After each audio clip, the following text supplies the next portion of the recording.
I ain't mean to scare you. Thought y'all done forgot about me in here. Come on, open the door, let on out of here. Stay. It's you? Of course it's me, open the door. That ain't your brother. A pair of estranged brothers return to their hometown, hoping to leave their troubled past behind and start fresh.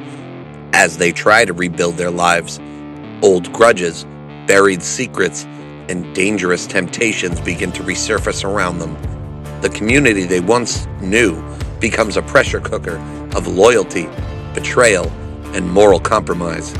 When violence and corruption threaten everything they care about, the brothers are forced to confront the choices that shape them. In the end, they must decide whether redemption is possible or if some sins can never be escaped. I guarantee you've never seen a movie quite like Sinners.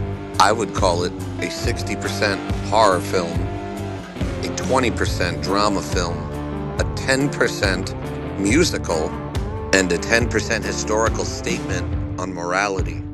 Now just add vampires and you have Sinners. A truly underutilized portion of our history is the time after slavery and just how hard it was to matriculate into society. The set designs, costumes, and cinematography really transport you to early 1900s South. When you think about it, it's actually less of a movie about vampires and more of a movie about sinning. The old adage of nothing really good happens past 12 o'clock is very true here.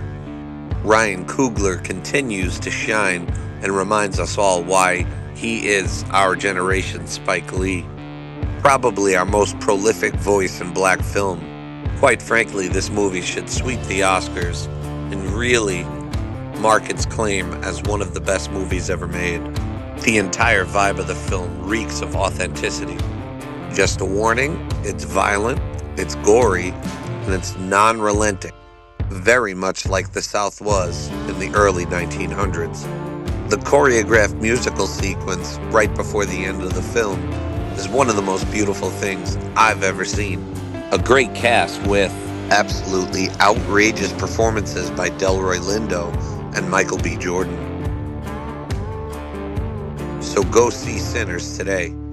Now let's see how it stacks up with the rest by looking at the numbers.